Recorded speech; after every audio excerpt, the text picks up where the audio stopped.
Essjay and welcome to BBB, Beauty Business Builder. I created these videos to help people in the beauty industry develop and expand their beauty business and to create more revenue. So if you want to take your beauty business to the next level, then keep watching. Don't forget to subscribe to this channel, and you also can catch me on my podcast, which is BBB Beauty Business Builder. Enjoy. Welcome to BBB. I'm your host, Essjay, and I am very excited to have a guest here today that I'm interviewing.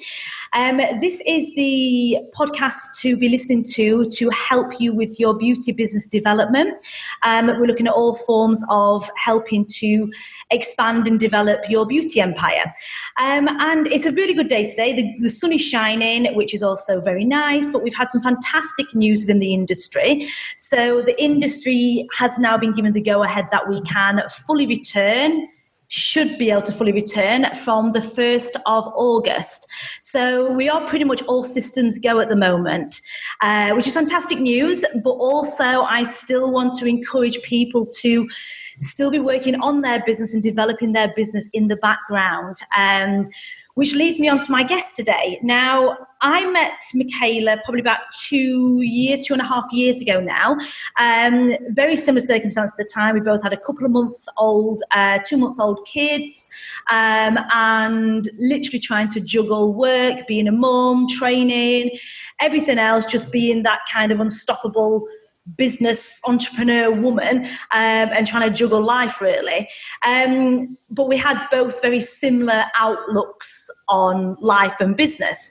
If you fast forward a couple of years, Michaela has obviously now not got a 2-month-old, neither have I, so we've got more time to be focusing on our business. And the reason why I wanted Michaela to join us today is because Michaela has created has completely embraced the lockdown, completely embraced it. She's not been one of these that have felt that the whole world's against them, the government's this, the government's that. She has just took it on the chin and completely remodelled and developed her business brand and created some fantastic business developments and passive income. So without further ado, I'd like to welcome Michaela Newbould. Hello, Michaela. Oh, you make me sound so good. Was that a good intro? Yeah, it was. I really love me. I'm awesome. Oh, wow, she's great.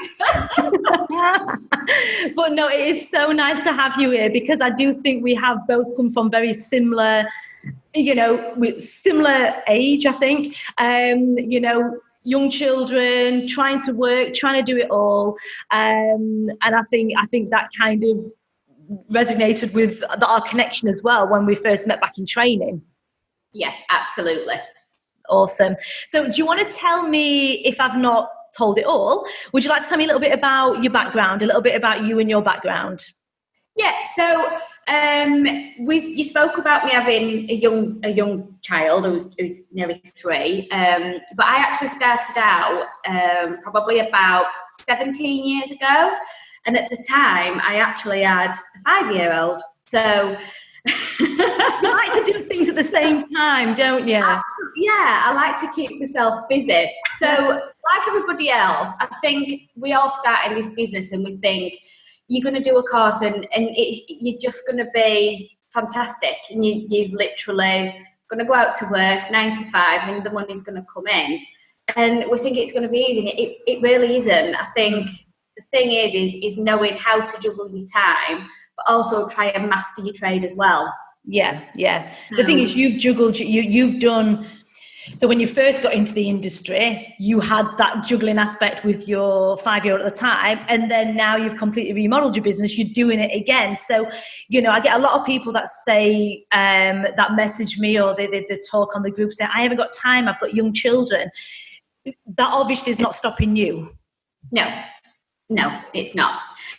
For me, I think, like you as well, SJ, our little ones, they're not easy, and Ollie absolutely isn't easy at the minute, but it is making sure that you get a routine at home as well as in life as well. So I think my my master plan really was to make sure that I made both my priorities and really try to juggle my diary as well. So just to make sure that I knew what I were aiming for, because I know when my other children were small, I just used to go with the flow and used to look at other people and be really envious about what they had.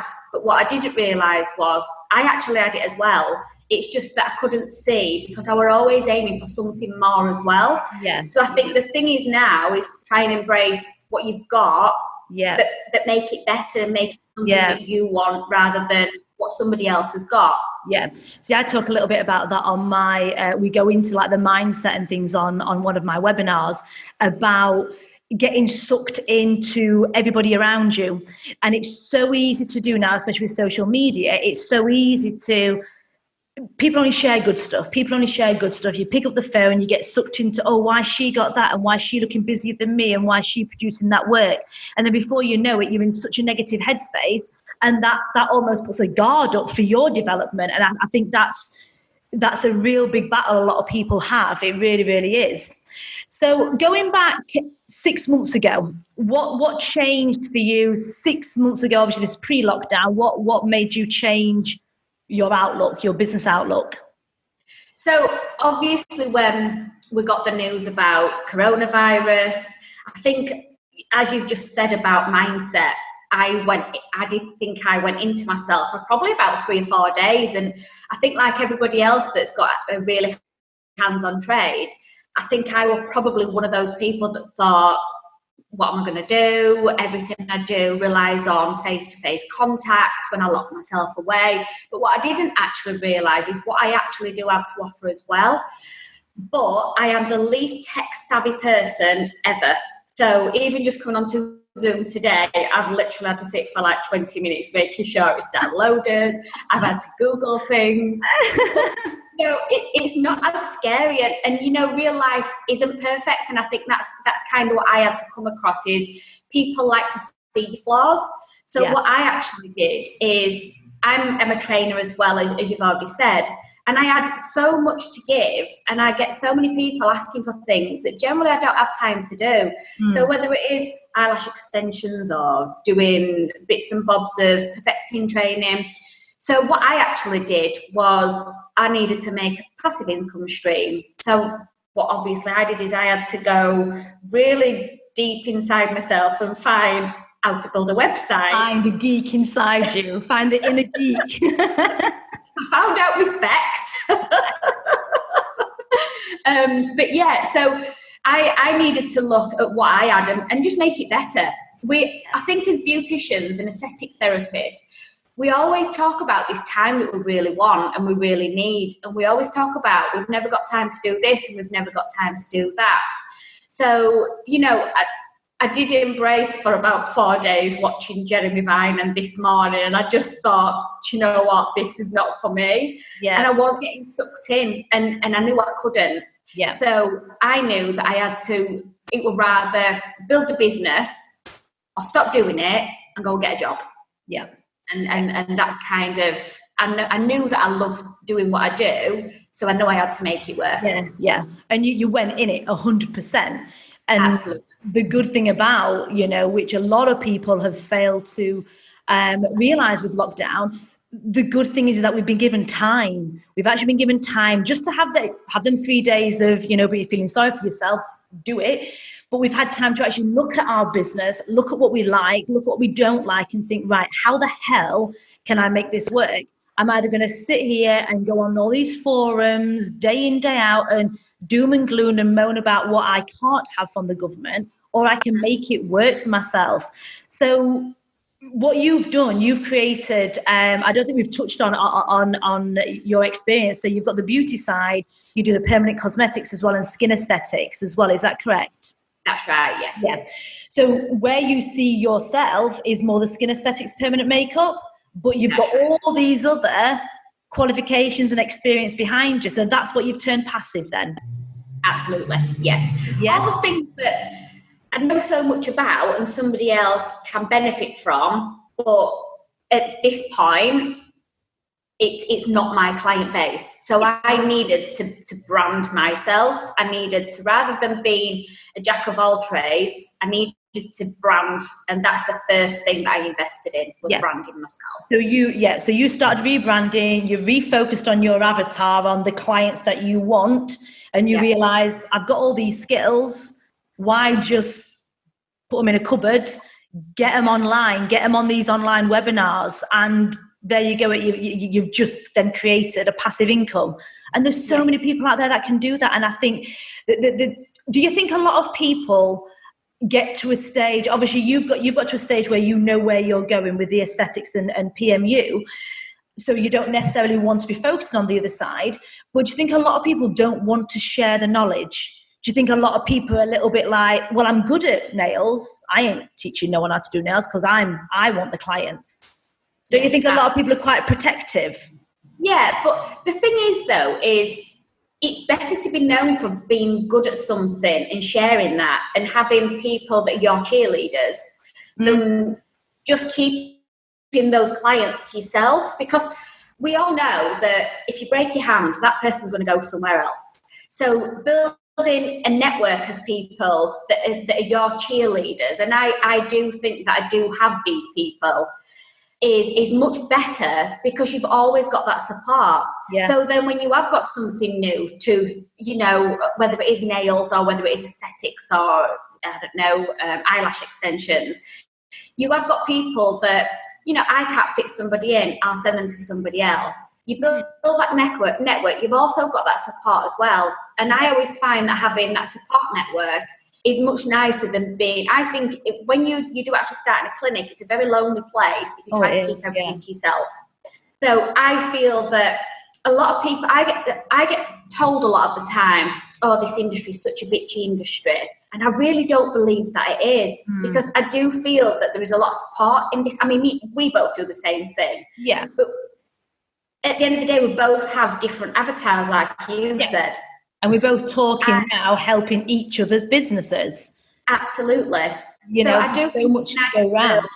Absolutely, yeah. And I think it's nicer to build your network of people around you that you trust. And even where I am in my clinic, there's 3 people on my row that tag me in things, that send people, and I do exactly the same. Yeah. We've shared PPE, it's better to support each other. Rather than have them, you can't fit them in for their eyebrows, so they go straight and they'll start, discussing, you couldn't do this and you couldn't do that. It's much nicer to work together. Of course it is. And also if you're sharing all these webinars and this training with other people, they are then using your method. And this is the thing as well, what a lot of people, I spoke about this on one of my previous podcasts, which has got a real good rating about a wasted talent. I know someone who's just so talented in this industry and she just won't share what she knows. And I just know that she can make thousands because she's amazing. And if she was to do that and just take the plunge and do it, yes, she'd work less hands-on, but all these people in her little fan base, her little cheerleaders, would be saying, I got taught by her. So, it's something that a lot of people can't get their head round. But I think if you start sharing what you're good at, everyone has got it. We're in this industry. It's a very skillful, artistic industry. And if you start sharing your skills, then it's going to come full circle and you're going to be starting to get this passive, or this need for a passive revenue stream without even realizing it. And I think that's where a lot of people fall down. So it's amazing to see you doing that. It really is. It really is. So so obviously during lockdown, you've invested a lot in your business, haven't you? You've invested a lot on yourself and your business. I see a lot of people that invest so much in extra treatments, bringing in this new line of products, this form of extensions, this form of eyelashes. You've done it a little bit differently with your investments, haven't you? I have, yes. Because I'm a course junkie and I knew I had to stop. Because the list of treatments that I offer it just spirals out of control. And I think if you start doing that, you're never going to be amazing at anything. No. So I invested in the business. So the first thing I did was I invested in branding.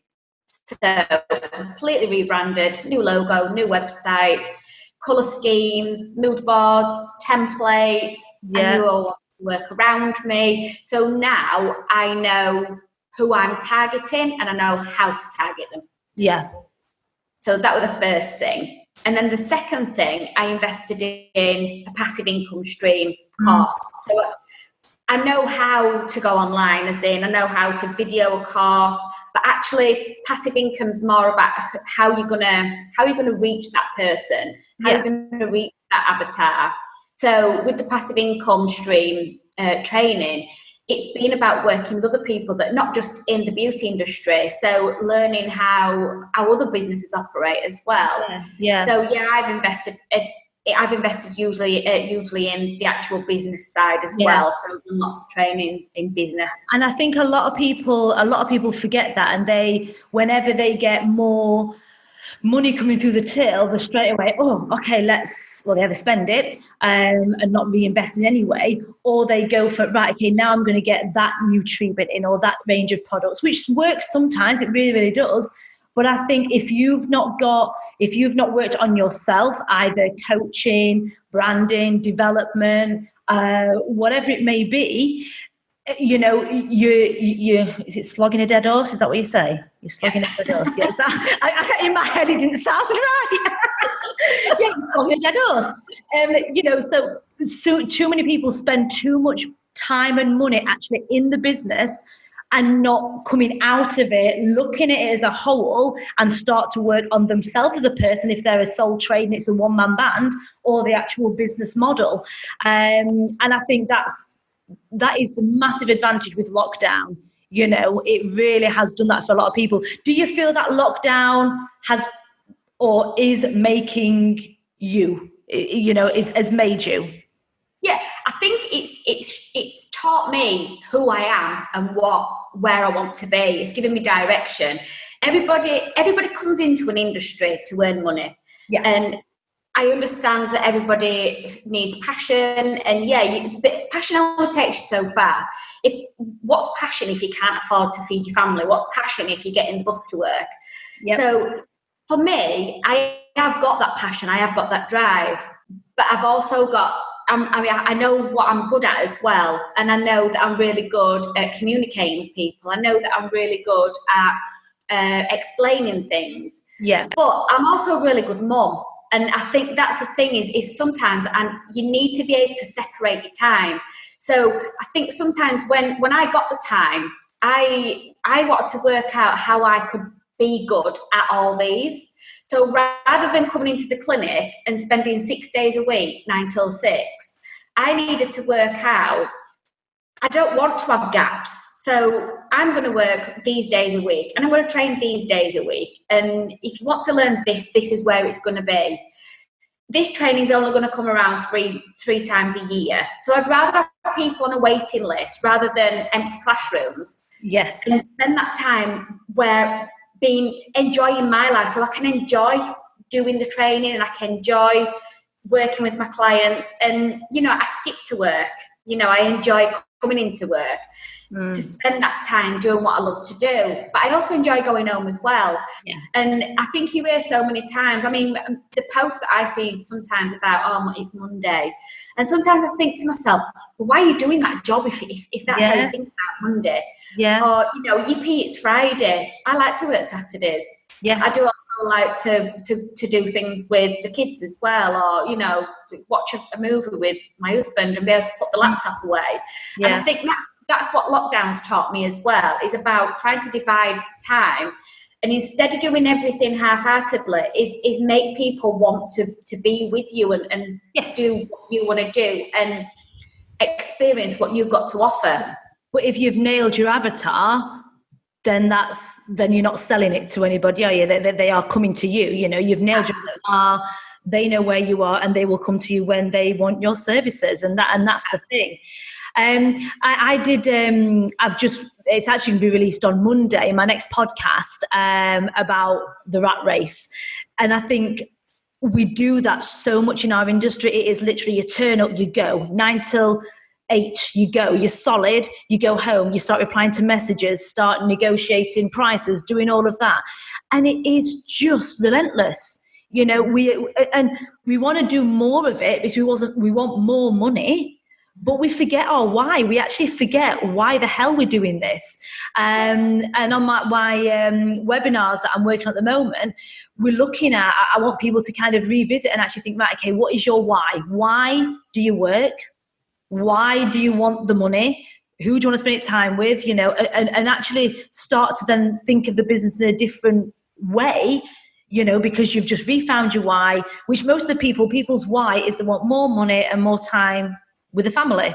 Well, if that's the case, you going to work every single day slogging your guts out ain't going to do it. You've got to create a passive revenue stream, or you've got to have some kind of, you know, online alternative, you know. So, and I think if this lockdown should have taught anybody anything, it should teach people that we are very vulnerable. Our industry is so vulnerable. You know, would you agree? We are the probably most vulnerable industry in terms of touching people. Yeah, absolutely.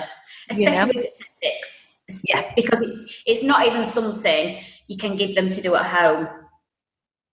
No, I thought to myself, because obviously I do quite a lot of chemical peels, and I thought, if this is going to go on longer than expected, can I get a client to sit here and then talk about how to apply and like put a shield up on half the face, like apply there, just one coat, and I'm like, it's not going to work. And I would try to think of all these ways to try and make it about them touching, and it's, you know, but we're vulnerable to, obviously, if we have another pandemic like this, but also if we break our wrist, we have a baby, you know, all these things stop us in our tracks.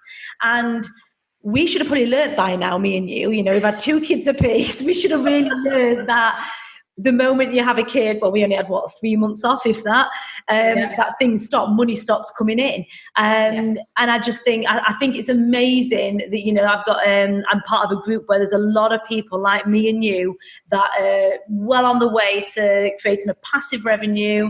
And it's amazing to see. And I think this lockdown has, or is, separating the therapists from the entrepreneurs. And I do think coming off the back of this, the ones that are going to succeed are going to be the true entrepreneurs that have actually looked at this and thought, right, I need to frigging make this work. And I've got skills. How the hell can I get people to buy them without touching them? So, you know, I think it's amazing. So what is your plans then?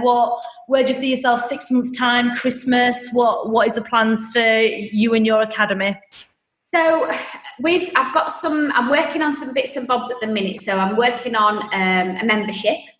I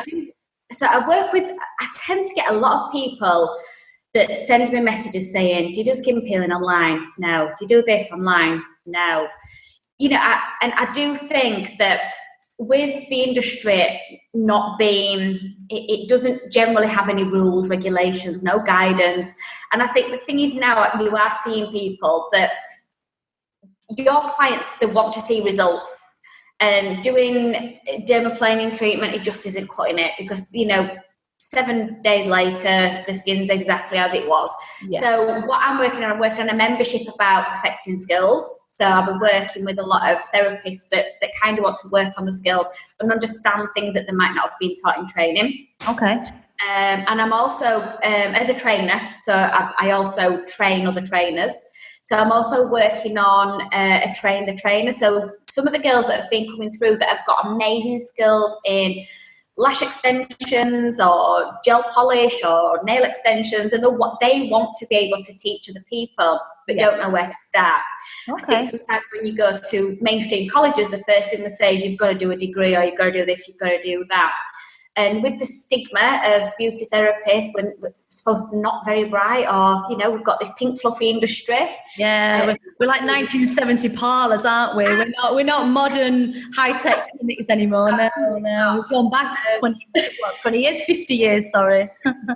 So I'm working on a train the trainer package to help some of us entrepreneurs like we are, to be able to build their own academies and to be able to look at bringing their own training, teach their own skills. And it might not even be that they want to teach something that gives them an accredited certificate. It might be that they've got a new way of doing I don't know, facial, or they've found a new way of doing eyelash extensions or making something. Yeah. So they don't know where to start. And I think that's the thing with our industry is you don't know where to get information.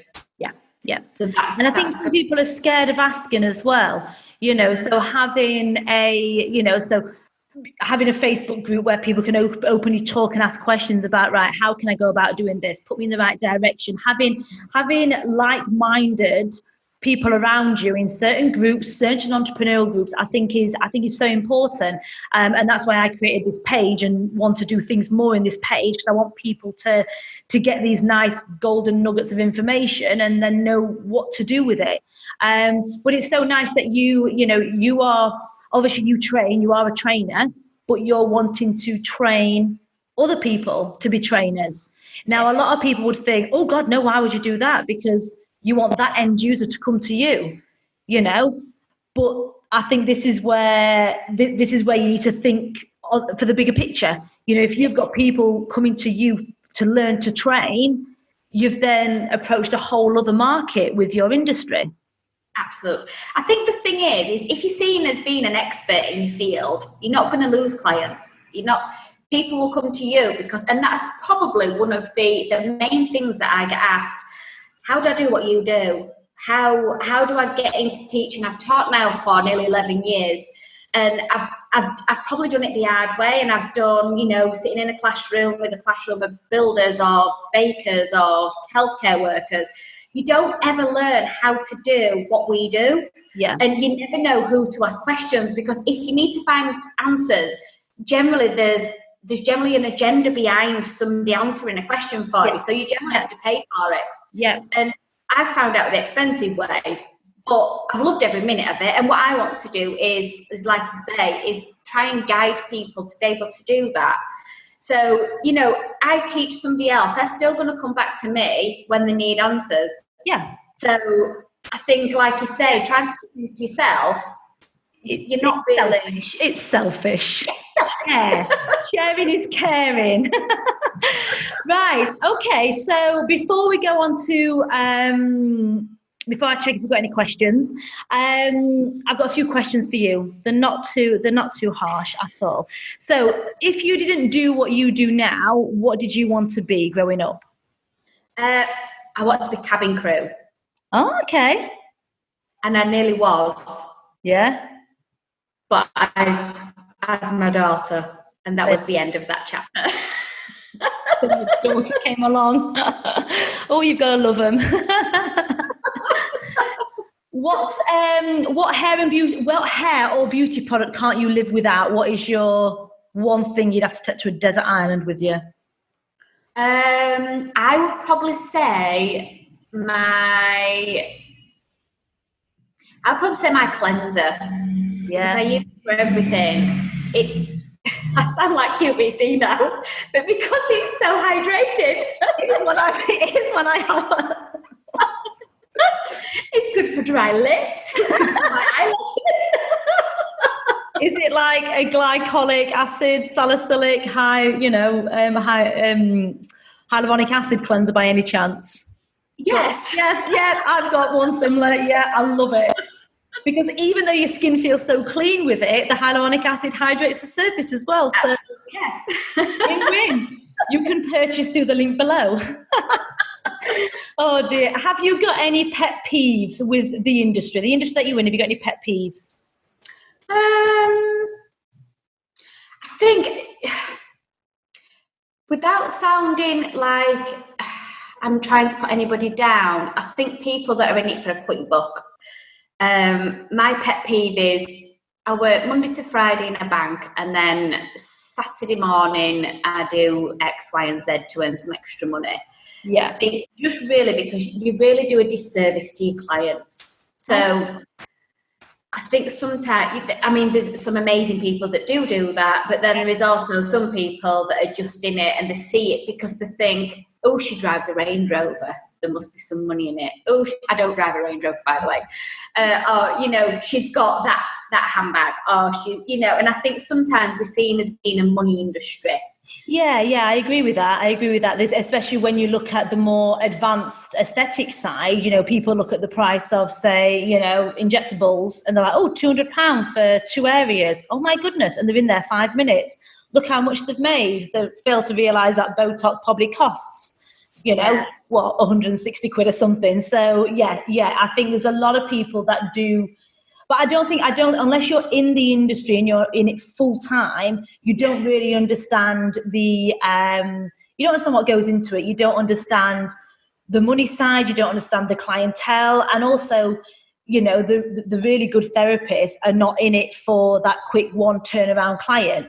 I want my clients to be with me for 20 years, and everything new that I develop, they're my fan base, they're my cheerleaders. So anything I do, they're like, oh, I want to know about that, because I've created them good clients around me. And I think that's what a lot of people, like you say, they're in it for the quick buck.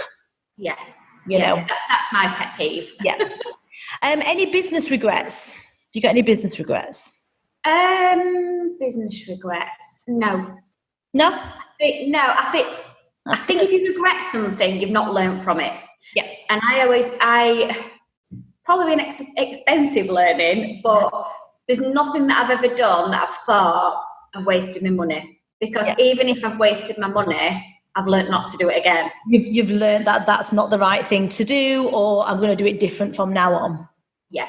I think the only thing that I'd probably say is not rushing into things, like you said, trying to do course after course after course after course. You don't really understand and learn something. Yeah. So the only regret I've really had is when I first started trying to be like everybody else. You saw the people doing everything. You're like, I need to do all that. Yeah, absolutely. Yeah. The thing is, when I look back, I think I wish I would be doing what I'm doing now 10 years ago. But then I think it can't be a regret, because I wouldn't have had the knowledge 10 years ago. No. I know more now about, business development than what I did do 10 years ago. So how could I teach something that I'm still learning? So yeah, I don't think we should regret anything. You've got to learn from it, haven't you? You've got to learn from it. So if you've got one piece of advice, obviously staying on topic, about obviously creating that passive revenue stream and building and develop the business, if you've got any advice for any hair, beauty, aesthetic technicians that are watching, any business advice, what would you say to them? Invest in yourself. Okay. Like we have. Absolutely. I think if you're wanting to build that passive income stream, is to plan. I think that was the one thing that I didn't do. I didn't plan. And I think, like you talked about money, about mindset, I did a money mindset topic in one of the business training courses that I did.